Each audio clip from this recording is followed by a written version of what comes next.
Welcome. It's our penultimate panel of the New York season, and we're going to be talking about the Jeremy Scott show. So it's a very fun show and an equally fun and, dare I say, rowdy panel I have with me this evening. Rowdy? I'm so sorry.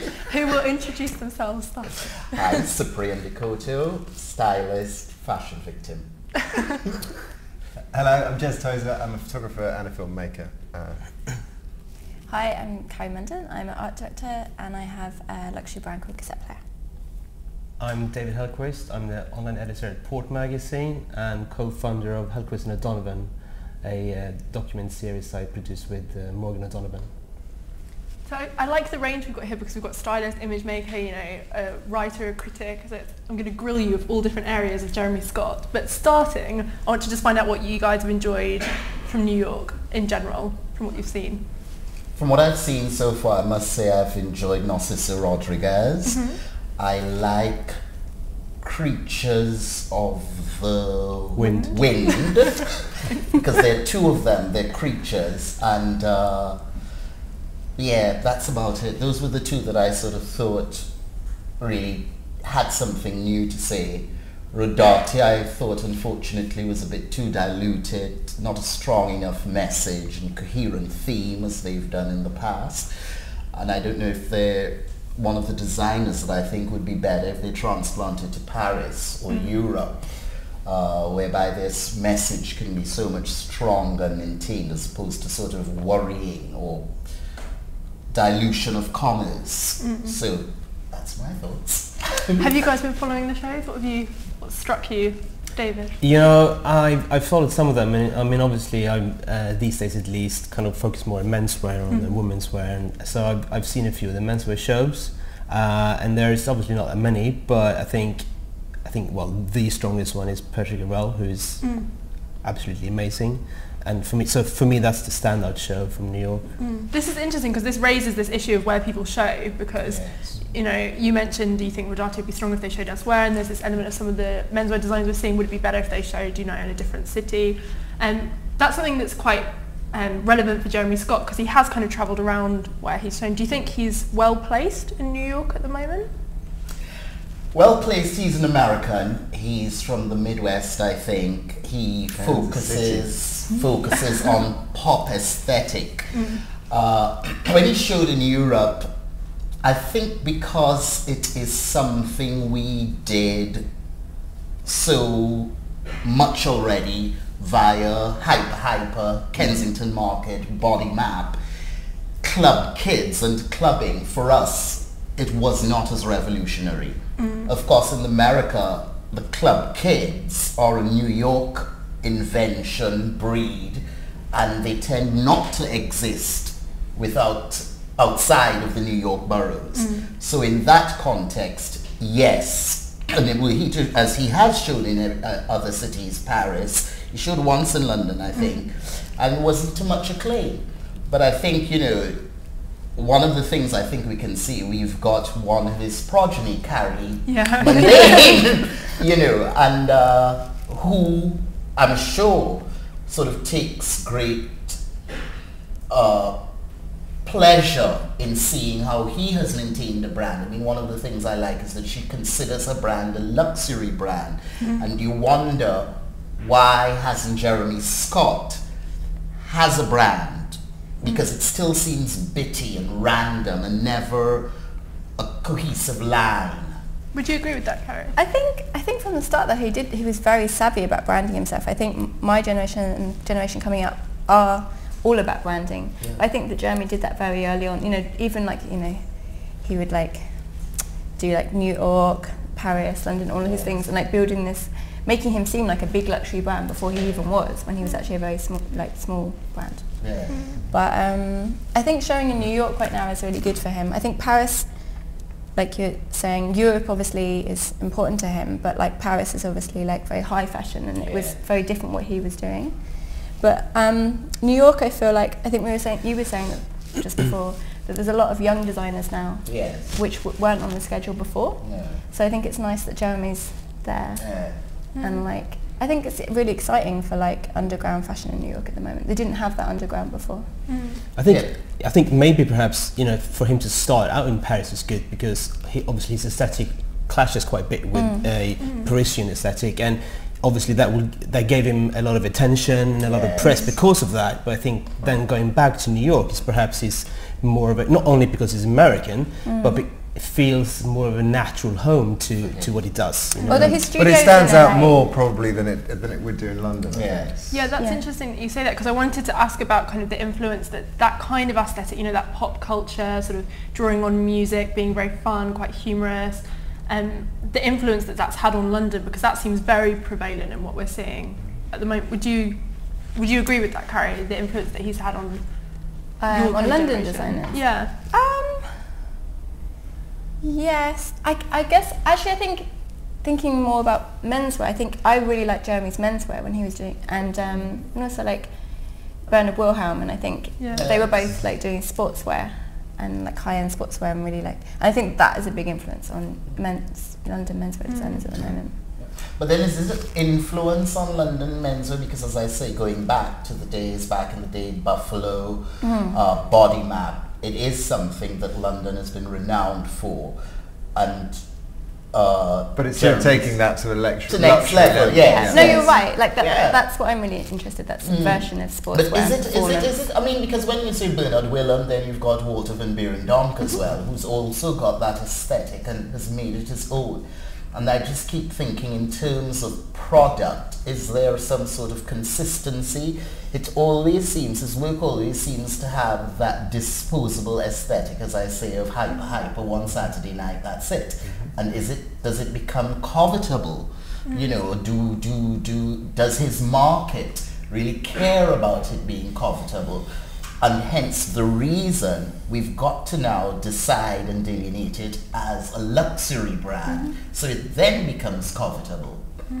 You know, because it's like the street influencing the high end and the high end, and so that's what he's doing, and it's been done before. So he's making trashy clothes expensive, and you know, but then you kind of think that raises a really interesting sort of point about fashion in general, which is a lot of designers have a preoccupation, you know, with playing with or toying with, you know, low culture, whether it's, you know, like cartoons or that kind of thing. And you see that in Jeremy's work, but you see that kind of deliberate bad taste quite a lot. And why does that work when it works? And who's doing that really well, do you guys think? Bad taste? Yeah, who's doing bad taste well. Yeah. Versace, why is nobody saying it? Versace, she does it very well. Gold, bullion, metal, put it on. But why does it work there? Do you think that's because it's from the heritage? Because it's filtered through an aesthetic. You know, it is filtered through a particular aesthetic. And I mean, it's like anybody, you know, I mean, well, I think it always goes back to Marcel Duchamp. You know, and it's like, you know, you take a bloody urinal and you put it in a gallery and you think that upended everything. So you see that influencing fashion as well. How can we take the basest, the lowest of the low, and say it's high fashion, it's couture? When Galliano did the newspapers, there's the homeless, it's all of those, but it has to be filtered through a particular aesthetic. We either pile on more, or we start, and when we pile on more, we know what to subtract. Whether that pearl is 0.5 millimeter smaller, bigger, gloss, shades, all of these things.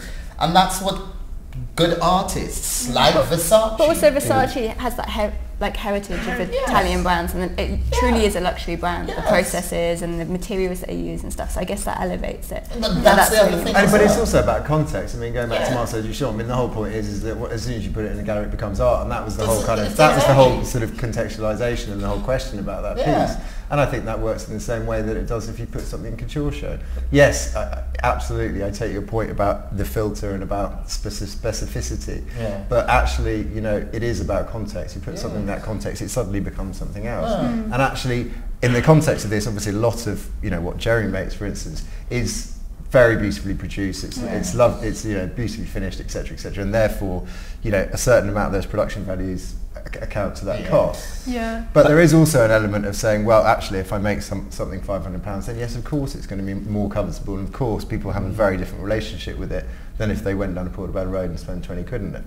It becomes a different thing because of that price. But also, you feel that it's genuine.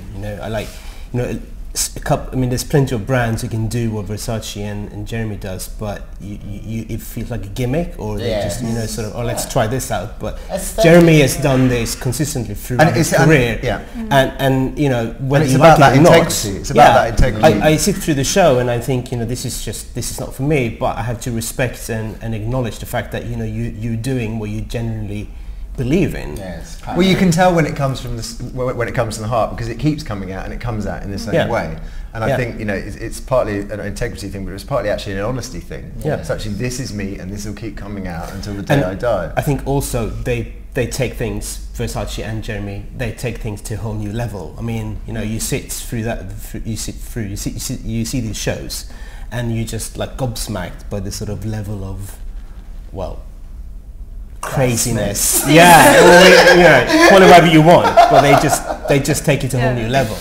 But this raises a really interesting question, which is actually something I wanted to ask you guys about. When designers, they do something quite outlandish, something that is very witty, does that almost detract from the craftsmanship and something that, because I kind of find that quite frustrating with Jeremy, because as you said, it is beautifully done, but there's almost an element where the surface is always going to detract. Isn't that the problem with the catwalk show, to start with? You can't really tell whether it's craftsmanship or how well it's done anyway. If you're sitting quality stands out a million miles away, I think. But do you not think at the moment so many designers, they're deliberately creating things where it's hard to tell what it is, even when you see it in motion just in front of you? You have to get it up and touch it. Well, because then we then blame the surrealists for that, and then of course we've got to move forward the debate. And if I want a leather fabric, but that leather fabric is made for, if I want something that looks like leather but in actuality is fur, or something like that, you understand what I'm saying? And that's what we have now, or a bonded tweed, like Chanel does and things like that. So that for me, it's just broadening the palette with which we've got to create. And creative people will always seek new materials, even if it's like Yves Klein. He had to have that blue made for him specifically. It never existed before until he came along and he went in there to that Italian guy and got the guy to get the precise shade. And that's what designers, that's what we'll do. If I want something, if I want a shirt to look like it's a white floor with black footprints all over it, and it has to be as close a simulacrum to that as possible. We do have the technology with which to do that now. I think technology is really important as well, because I think that can redefine what we see as luxury. Like in my work, I use a lot of digital print and like 3D printing and stuff like that, and that's why I call myself a luxury brand. And maybe I'm not going the same routes. And I think the same with Jeremy. It's about, like you say, creating a world that's authentic, and you want a connection to that world. This is interesting because it raises the issue of kind of, what is luxury anymore, and what do people covet? Because I think if you look at the kind of brands that people are really excited about at the moment, it's not the traditional codes of luxury. It's not like leather and the suiting and tailoring, especially like that's in a menswear context. But it's the same in women's. People want something that feels a bit more. We were talking about this actually yesterday in the context of Rodarte, something that feels crafty or handmade or something. But it still fits within the same kind of sequence of things. Ultimately, it's about production value, and like you were saying, it's about the time that you put into the 3D, and that's what makes it luxury. And in the old days, it was craftsmanship and it was leatherwork and everything else. And I think all that's happened is that sort of group of things has just shifted very. And also slowly. concept and. The depth behind it. This perhaps sounds quite critical of Jeremy, but I do want to kind of talk about this element of fashion that is kind of very look at me and very this kind of street style thing that we're getting, because you do kind of see that with Jeremy a little bit. He casts models like Carri in his shows, and they'll be outside wearing the Bart Simpson jumpers, and there is that element of kind of fashion as performance, and whether that's something you guys think's a good thing that we're starting to see, or like David, you were a journalist, you go to the shows, you like report on them critically. Did you find that kind of circus of print and stuff quite tiring, or did you like it? I mean, in a way, it's very far from my personal aesthetic, but I do enjoy going to Jeremy Scott's show because of that. Because I don't think it's, I don't know, I mean, I'm sure there's others, but few shows where there's so much commotion and so much action and so much cheering and so much, actually, I think love is the word, because you know, he's got his mates there, and some of them are just there for the show, but a lot of them are actually, you know, on the front row. And you know, there's people, everyone claps after a show, but at a Jeremy Scott show they actually mean it. And you know, is it like for the underdog, or the fact that he is not bowing to commercial pressure, or his aesthetic still stands out to be so unique? I think it's because he caters for at the end of the day, you know, a minority, right? I mean, the people who wear these clothes, it's not plenty of them, but if you do, you really, really believe in what Jeremy Scott creates. As opposed to a lifestyle brand. Yeah, as opposed to, you were talking about, you know, it's a very definite choice. Yes. And that's nice. It's a statement, you know, and you feel that these people really, the people cheering and clapping really enjoy and love wearing his stuff. And that again is something you have to appreciate, I think. Is that something that's quite important to you, Carri, obviously working as a designer? Is that kind of what every designer wants, you know, people that really just completely engage with the whole idea of the brand and everything to do with it, rather than people that just definitely. I mean, I think I'm glad that you mentioned Water, because I feel like Water's like the daddy. Yes, exactly. And then like Jeremy has been like really genuinely been like a big brother to me, and like Water like bought some of my early collections, and I felt like that was like approval from the daddy.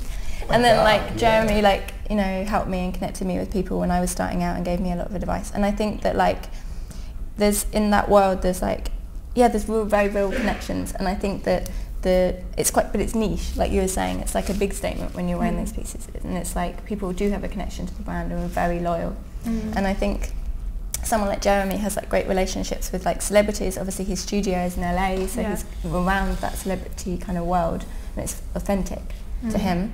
But then also like, you know, club kids and friends, he has all these people around him.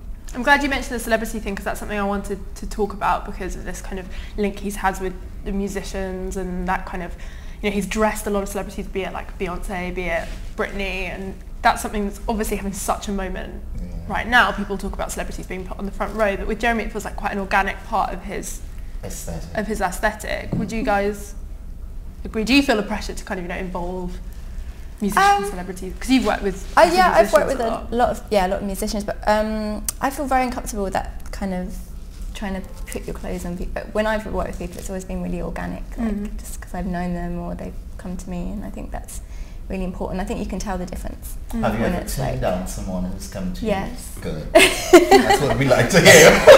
More no's than yes.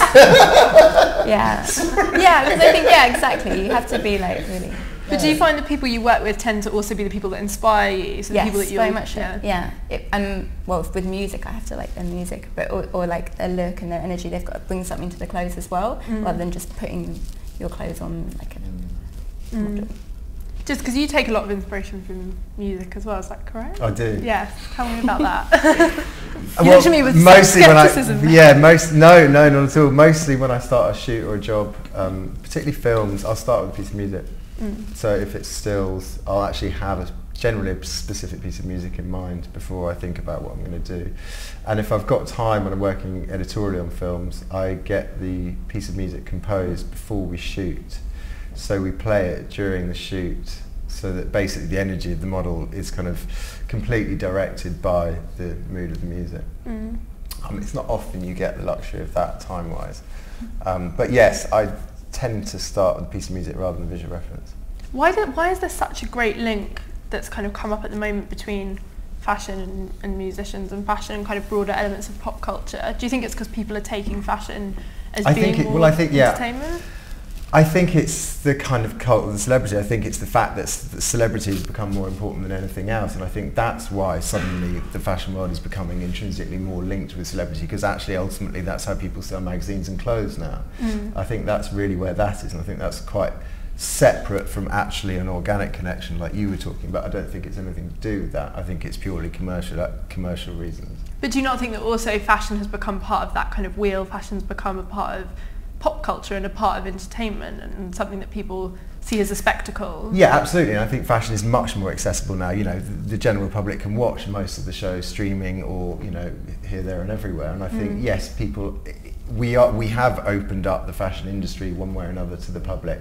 But I think, yeah, and I think that that's sort of hand in hand with the whole fact that actually our industry is much more linked to celebrity now than it was, you know, even 5 years ago. It's a sort of a symbiotic thing as well. Remember, celebrity, particularly they work it in another medium, often film, music, which tends to have a broader reach than fashion. Absolutely. By extension, if George Clooney wears Armani, then the man or the woman who wants to be or wants to have George Clooney will like Armani and George Clooney. And this has been going on for a long time with the Oscars and film stars. I mean, it's been going on for 100 years. You know, when you think of Ozzy Clark and Mick Jagger, you know, he was the first person to have done that and utilized that. And I mean, remember, these were people of his social, you know. But I think it's just that now that it's filtered down much more into, particularly into the magazine world, you know, the front covers. I mean, it's generally a celebrity now. Yeah. Well, because they say they sell. But they sell because more people know who they are. Absolutely. And it's about a connection. Ultimately, you'll buy a magazine if you feel a connection with that person on the front cover. I mean, you know, to a broader audience.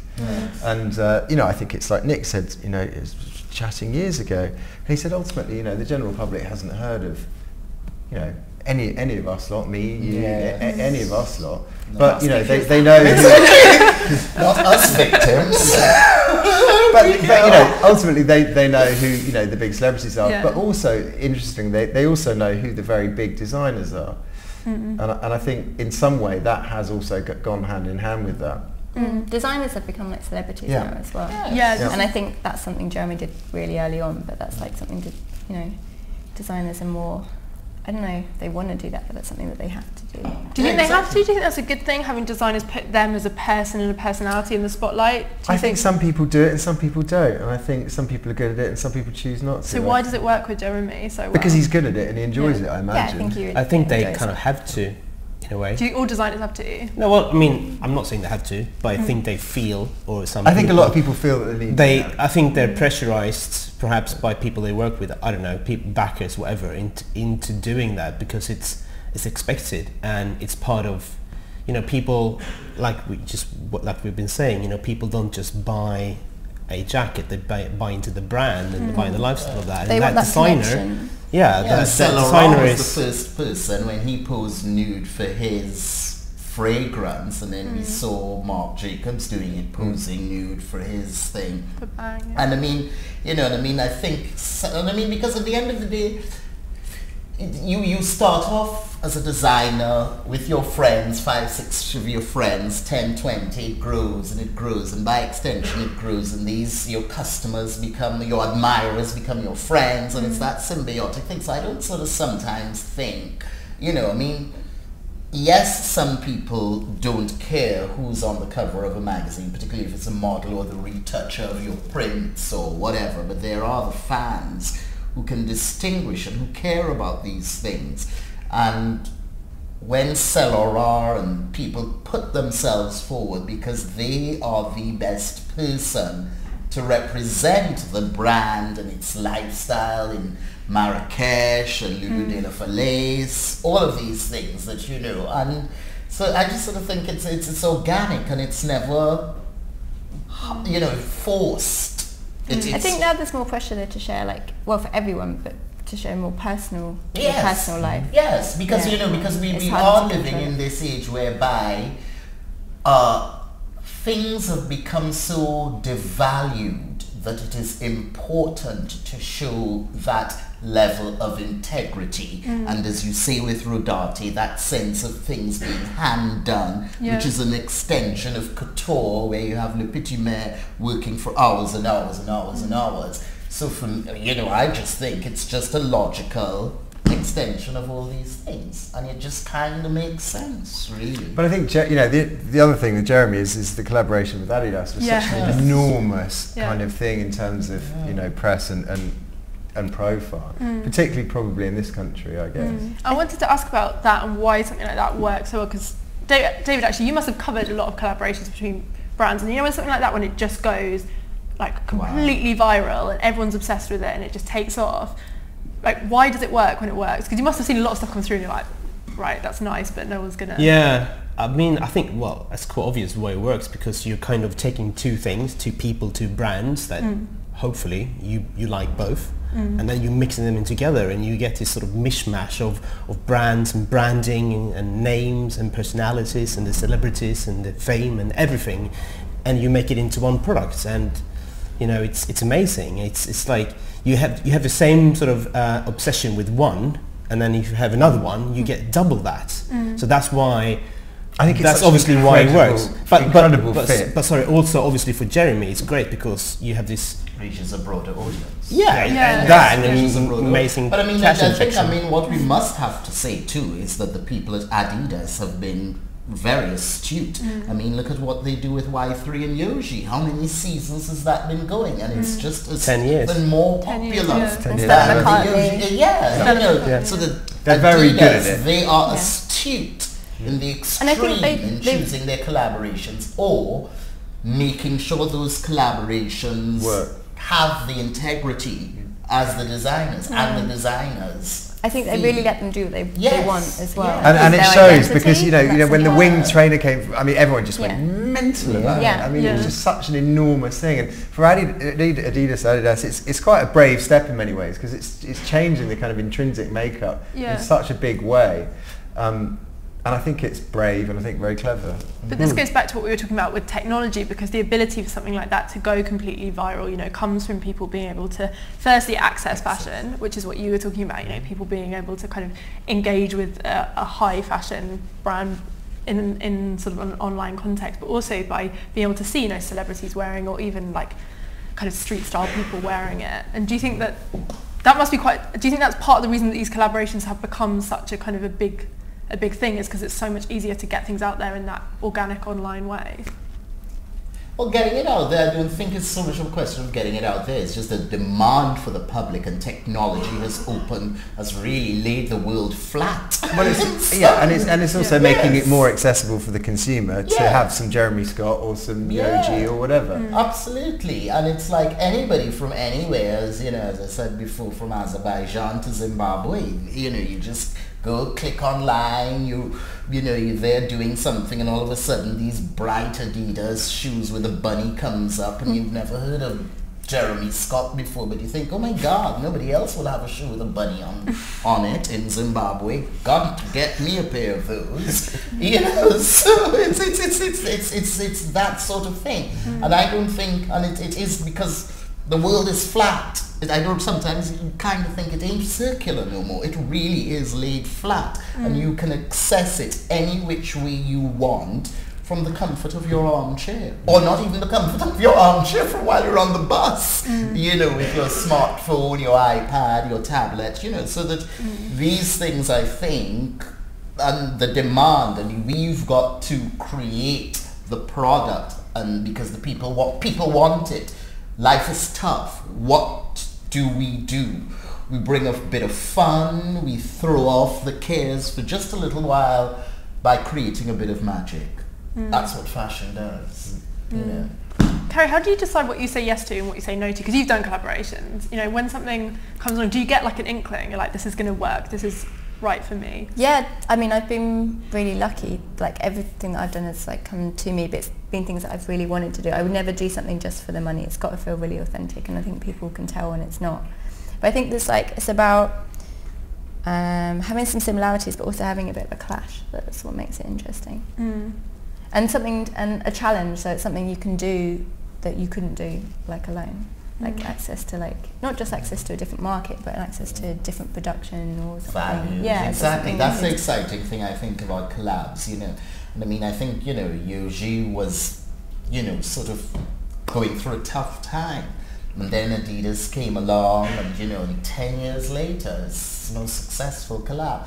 And I mean, it's because that's the other thing as well, you know, sometimes And I mean, because it's a synergy as well. No man is on an island. So that if you find somebody with the capacity to do things for you and lower your price point, make it more accessible, and again, unleash another part of your creative... Give you access to technologies that there's no way you'd have access to without. Yeah, that, you know, you're I think that's the secret to a good collaboration, is the clash you just mentioned, because you need to be able to offer something to the people who buy you by adding this brand into it, but also everyone else, whether it's Adidas or Nike or whoever, the customers who buy that needs to be added on value for them by having you in the mix. So it's the clash between the two, and you know, if you just have two brands or two designers who's too similar, that what's the point? You know, and in this case they really do bring in different kinds of people, and there is a clash, and there is this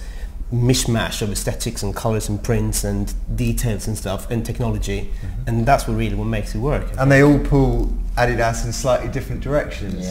You know, sort of slightly sleeker, more minimal with Y3, and then kind of wild with Jeremy, and sporty. And then that's with why Diesel and they've been very clever about that. That's they're why just little pulls away from where the core brand. And that's why Diesel, as you see, have taken over, you know, Margiela and everything else, because he's getting that bit of creativity, well, no longer that Martin Margiela is there, but, you know, getting that experience. I mean, it's successful what he's doing with D², you know, but with Margiela, the jury's still out. The most successful bit has been with their H&M collab, you know, not necessarily with you know, well... But that's another interesting point. Again, it's about reaching a wider audience, and actually that being the most successful part of it. But I'm interested because you mentioned before, you know, what's so great about collaborations, this idea of getting someone to do something for you. But I do wonder, is there an element where this does just add pressure to designers? Because we haven't actually talked about it this much this season, but we did a lot last season, which is this idea of the pace of fashion and how it's incredibly hard to do something new and exciting, but even something fun. And that's what's so great about Jeremy, that he always does manage to make you feel like he at least did have a good time designing it. But I'd like to sort of get your thoughts on this kind of slightly unmaintainable pace that we see. In relation to collaborations, or generally? Just in general, but also in relation to collaboration, because, you know, designers are expected to turn out, you know, 2 main collections, then maybe also and then do some collaborations, do a nice film as well, you know, it's almost kind of spiralling out. I think it's a lot to do with how things feel and the energy with which they're done, and I think, as you know, as Carri said, that he had a very free rein, and I think that shows. You know, I think there feels like there's a lightness, and he can actually feel light when he's doing it. And I think when things become very difficult is when there's a heaviness. Here we go. Oh.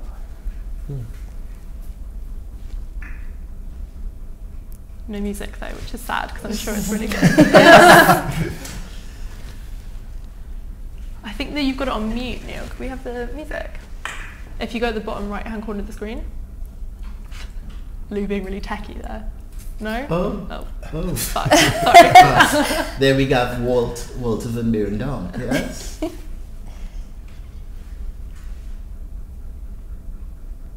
looks like Goosebumps.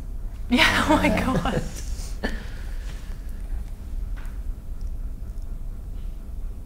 Is this what you guys were expecting? Yes, I must say, I mean, because after the Coca-Cola collection that just didn't do anything for me, this feels more substantial.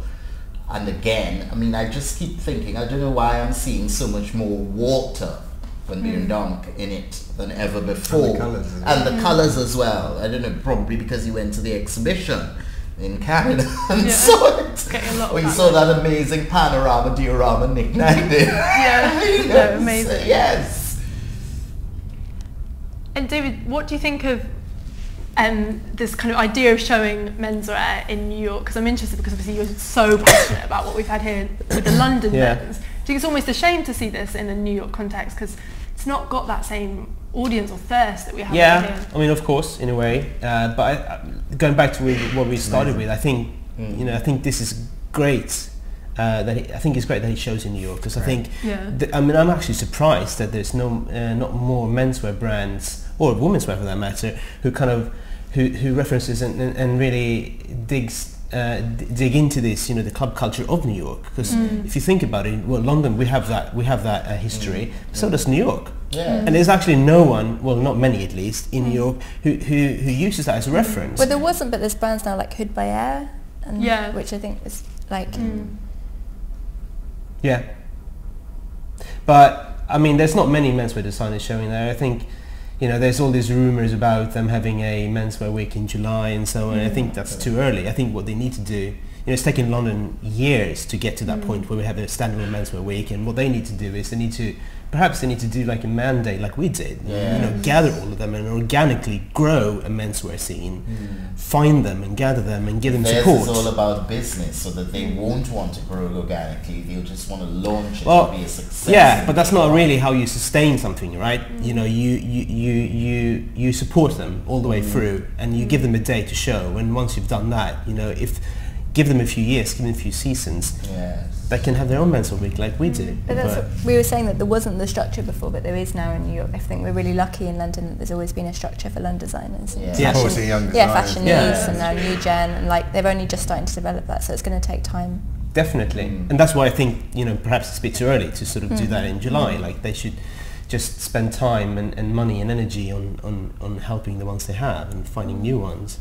And that's probably the reason that actually we don't, you know, we see less of certain types of clothing in New York. It's because there's actually not that support before it becomes super commercial and constructed. And, you know, I think that's... Well, if you look at the young stars of New York, they are the ones who are the young business stars, people like Jason. It's interesting that he's got some Adidas pieces in there. I think he's done it. Yeah, what he's had the shoes before, but never, I don't know if he has, or maybe he has. He's going for some sort of scary monster. Yes, too weird to live. Yeah, too weird to live. It's very punky, which is very appropriate given the Met. Yeah. I mean, at the end of the day, after the Coca-Cola, this could only be a good thing, because this really feels more coherent from the first look, I think. And, you know, you see a follow through, you see the scarves, the shoes. There are no handbags as yet or anything of the sort. But that also feels really comfortable, you know, if you look at that. That's what I mean. Yeah. His knitwear is always amazing. And a lot more, like, really accessible. But I think it's nice that he's got some slightly more discreet pieces mixed in. Yes. It's quite interesting because the palette actually shifts from quite subtle to very, very bright. It's quite nice. And it is that element we were talking about, the collaboration, you know, how everyone can have a little piece of Jeremy Scott, but with this collection there's an element where you think, you know, some kid that adores Jeremy Scott could get one of the t-shirts or the jumper, you know. I mean, you get that with all brands. You know, you get people who are obsessed with Dries, or you get people who are obsessed with Prada and they just wear it top to toe. Exactly. But, I mean, the thing with this is that even though it's crazy, you can pick out a biker jacket like we just saw, you can pick out the truss and you can wear it, right? It's plausible. I don't think any brand should be worn top to toe anyway. It doesn't matter what it is. Exactly. It's actually, that's interesting that you say that idea of brands being worn top to toe, because this is kind of a styling question, but we see that so much now, and we've kind of become immune to it, because in editorial you see looks shot from head to toe. You know, it's an advertiser issue. But why do you think that we've got that going on in magazines, but actually on the street people are like... Because I think designers are more aware of what people wear. I think because people are more courageous in what they choose to wear, and by definition you can wear top to toe say Prada, Armani, because it's right. But you know, I would say that's not courageous at all. I think it's safe. Because actually you're letting the designer do the talking. I agree. If you take that piece and you mix it with whatever you find, then it's brave. Then it's you talking. So so you would buy a black jacket from Jill Sander and probably wear them with a black trouser, say from Diesel Black Gold. No, really. Precisely. That's the reason. But no, but don't you think... But what do you mean? But because some looks just work together, and we can't discount it. I don't think it's a lack of creativity. But do designers still design like that? Do you think I think that's what I love about London, is I feel like designers, they don't try and make a look. They try and make, like, whether they try and either put across a general aesthetic that someone will just fall in love with, or they try and put across really great individual pieces. I think quite that's often the designers make wonderful individual pieces, and the stylist will sort of go, okay. Absolutely, yeah. And I mean, but I don't think there's an either or. They both work hand in hand. You can wear, you know, Comme des Garçons Hilfiger, and it's like, you know, and it's because it works, they match. Nothing is incongruous. It doesn't look, well, if incongruity is your thing, it's not my thing. I like to match and blend in. So, you know, so for me, those things work, but you know, and so I don't find that much of a debate anymore. And there were times when you couldn't shoot certain brands with certain labels and all that. All that's gone now because the stylist does interpret and tell a story.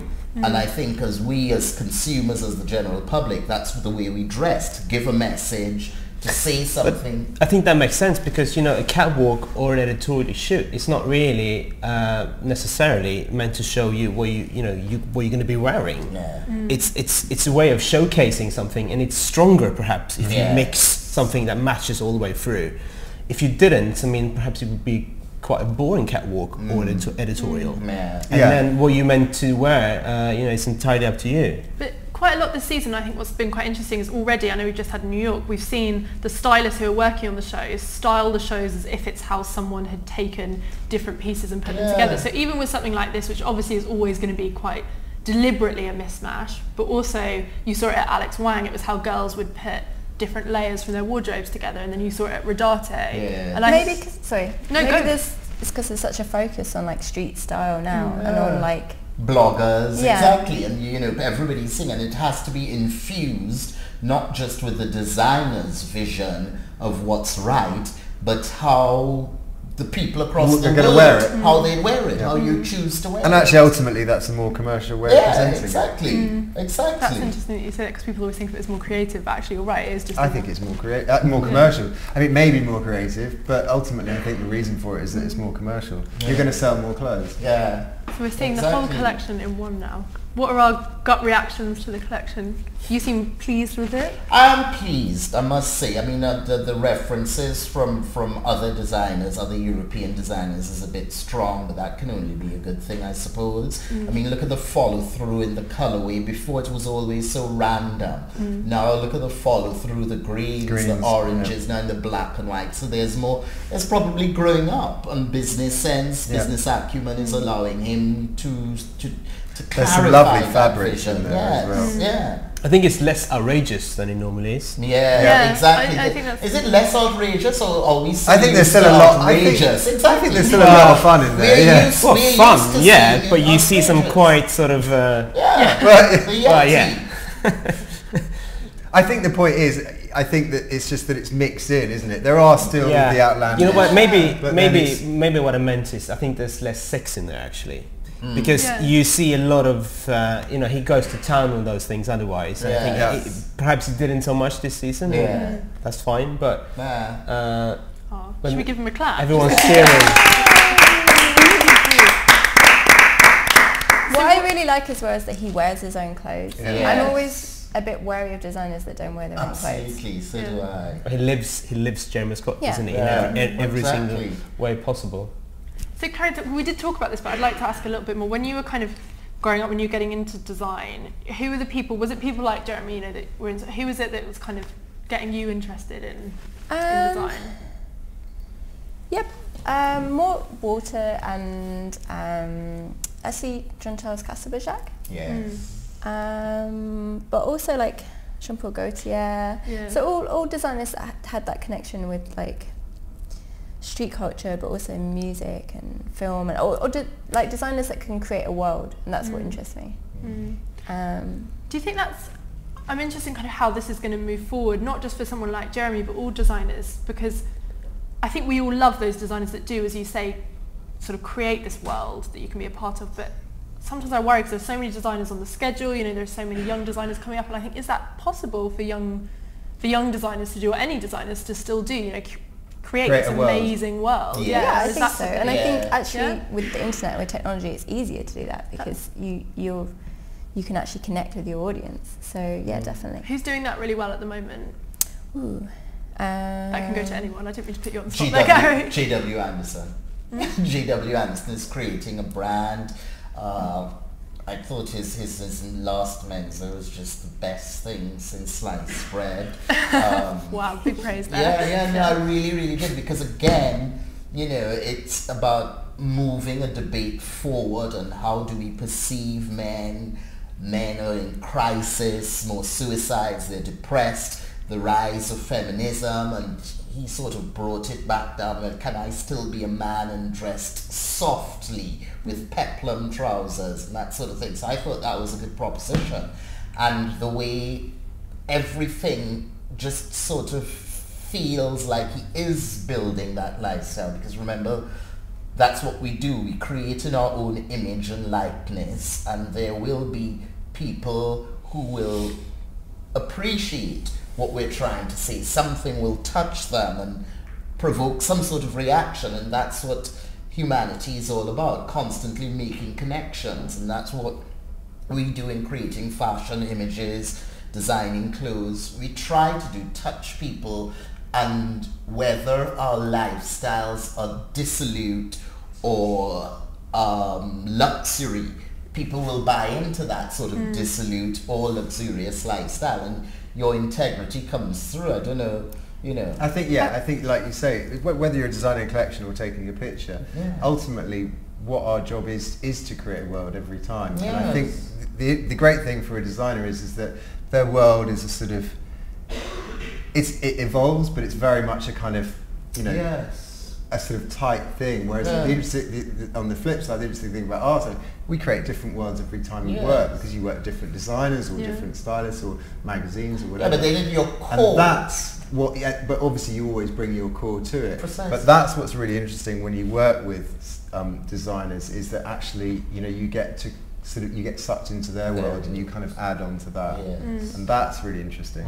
And also, I think in the context of Jeremy, it's interesting to talk about, you know, you mentioned this world that evolves, but it does stay quite sort of closed and quite tight, and that's one of his real strengths, I think, that is perhaps something we haven't quite touched on yet, which is how he's managed to stay so true to what he does, but always seems to be doing something that feels a bit new and innovative. You know, you never, it's always, it feels familiar, it's very definitely but it doesn't his feel, world every time. But it doesn't feel kind of, oh God, I've seen this before. You know, you do, and is that something that you think is perhaps what makes him so strong? Like, how? I think he's really good at doing that just in his clothes. I think some designers create their worlds very well with the kind of material. You know, Carri's very good at this. You know, she's very involved in her films and everything else. And you know, as well as the clothes, she also bolts on this whole world with the way she communicates with people. And I've been to your, you know, shows in London, your installations and things. And I think Jeremy, you know, seems to do a lot of it just with clothes.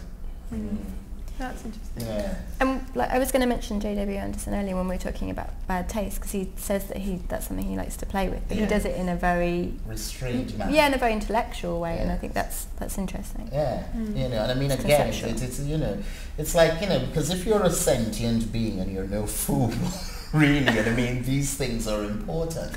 Hence the reason, I suppose, we pay more time to a shade of red, a brand of thread, a light exposure. Those things matter to us because those are the tools we've got to play with to create the message, or to tell, or to connect with other people. That's why we are more particular, whereas the other person doesn't even know who Nick Knight's retoucher is. You know, who's the guy who invented the Pompidou Center, doesn't care. So, but there are those people around the world who care about these things, and you know, and it makes it exciting.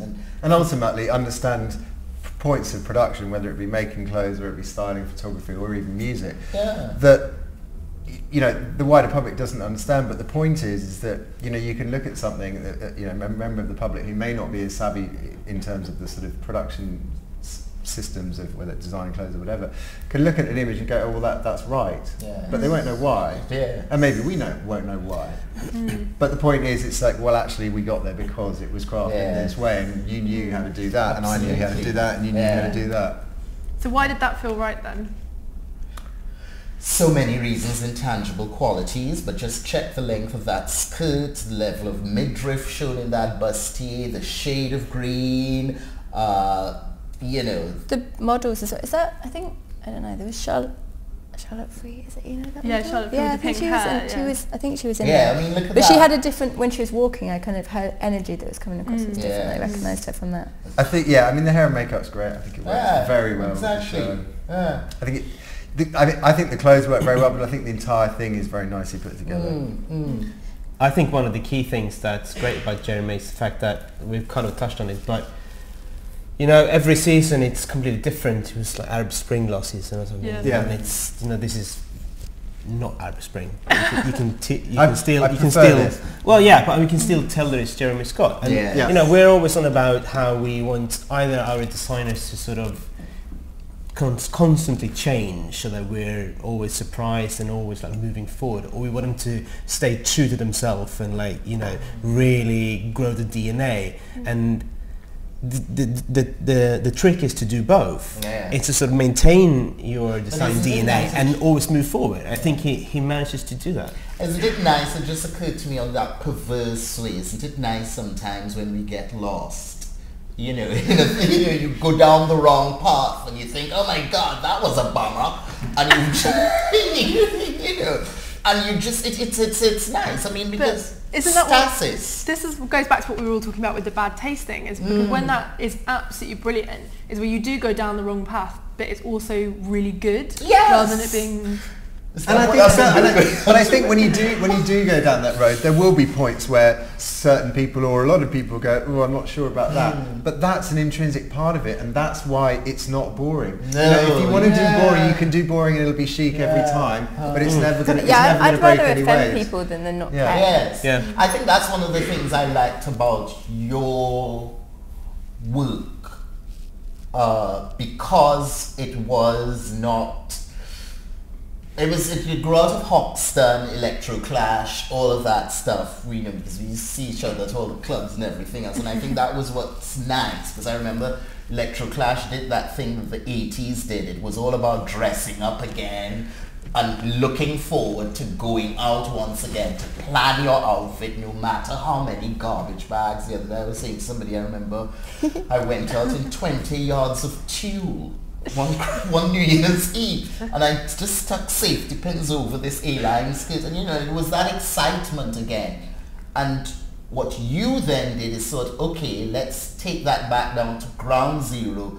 Let's go out in a string vest, a tutu, track bottoms, with everything dyed in electric colours, you know, and took the tropes of nerdiness and things like that, and still had built a new language that you can see the direct line, as I say, from Jean-Charles de Castelbajac to Walter van Beirendonck, Leonard Willem. Now we have Carri Munden. But the thing is that, you know, building a label, I quite like that egocentric thing of having a label of your brand. But I'm interested because we had this real moment of consensus there where you all kind of said, you know, Carri said, I'd rather offend than people not care, and everyone kind of nodded enthusiastically. And do you think that's a takeaway from Jeremy Scott, that people, it does make people be like, actually, God, that was just so much fun to watch something that made me feel something? Yeah, and I wish we'd seen, you know, you were saying that the excitement at shows, and I wish we could have seen that more, like seeing people, see the audience and seeing people sitting down and stuff. Cause I mean, I've always gone to Jeremy's shows, and I like that, and that's just as exciting as watching the show. But I think also so much of fashion, for many good reasons, takes itself enormously seriously, particularly in the way that it designs. And I think this is, you know, a very, very lovely, particularly in the schedule of New York, a very lovely respite from that. Yeah. I really don't think sometimes when we say we take ourselves too seriously, because sometimes you've got to look at some of these clothes and you think, really? Are you really serious? And I'm talking from like the high end sometimes. So it's a matter of perspective.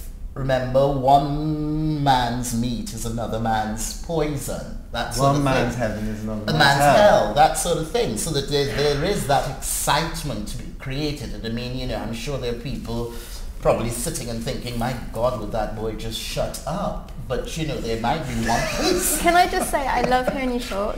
Your accent is so beautiful. Amazing. I can actually just hear you talk all day. No, it is. I just had to say, there's so much love on this panel. Now I'm blushing. I don't know if I'm blushing. I don't know what to say. I'm blushing for you. Absolutely. Thank you, Carri. Yes. I think that's a really nice positive note to wrap things up on. So should we give Jeremy and everyone on the panel a round of applause for being so